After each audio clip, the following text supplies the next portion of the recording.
జ్యోతిరావు పూలే ఆశయ సాధన కోసం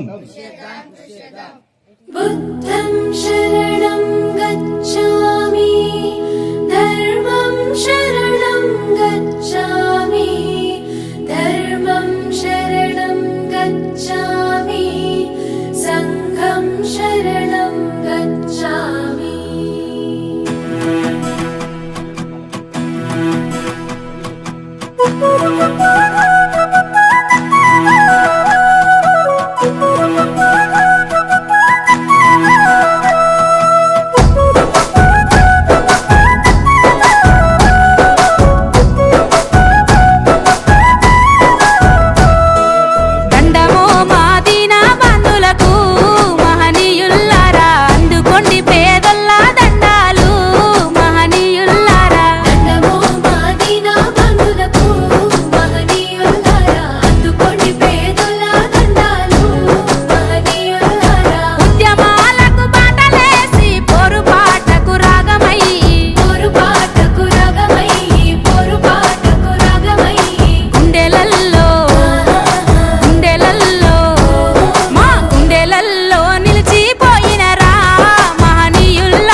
ఈరోజు సిరికొండ గ్రామంలో మా చదువుకునే విద్యార్థులు ZPHS Sirikonda model school Kathlapur మరియు మా చుట్టుపక్కల ఉన్నటువంటి పిల్లలందరూ కూడా నాకు గుర్తు చేయడం జరిగింది. ఏంటంటే మామయ్య ఈరోజు జ్యోతిరావు పూలే జయంతి ఉంది కదా, మనందరం కలిపి చేద్దామని అనగానే ఈ జ్యోతిరావు పూలే జయంతి కార్యక్రమాన్ని మేము ఈరోజు చేయడం జరుగుతుంది.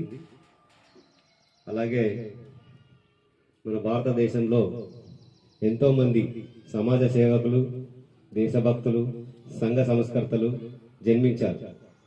అందులో వారందరిలో ఒకరు మన మహాత్మా జ్యోతిరావు పూలే.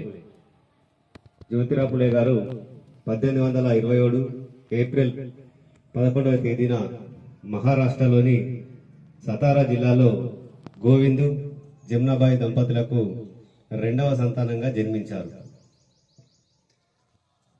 జ్యోతిరావు పూలే గారు ద గ్రేట్ ఇండియన్ ఫిలాసఫర్. మన దేశంలో సామాజిక విప్లవానికి నాంది పలికినటువంటి ఉద్యమకారులు మరియు సంఘ సంస్కర్త మరియు విద్యావేత్త.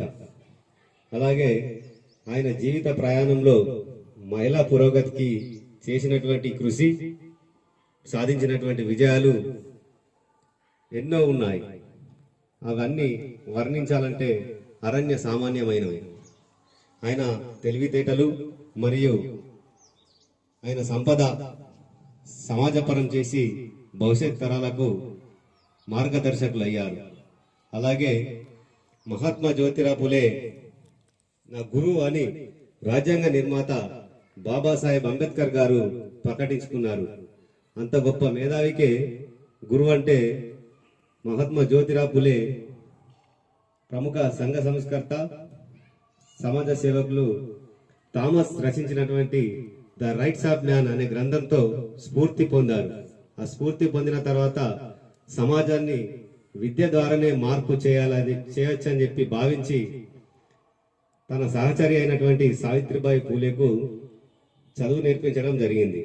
దాని తర్వాత మన దేశంలో ఉన్నటువంటి మహిళలందరికీ కూడా విద్య అందించాలనే ఒక గొప్ప సంకల్పంతో మన దేశంలో ఉన్నటువంటి మహిళామణులందరికీ, బాలబాలికలకు మరియు అప్పుడున్నటువంటి మహిళలందరికీ కూడా విద్య నేర్పించాలనే ఒక గొప్ప సంకల్పంతో మొట్టమొదటి పాఠశాలను ప్రారంభించినటువంటి ఘనత మన మహాత్మా జ్యోతిరావు పూలేకే దక్కుతుంది.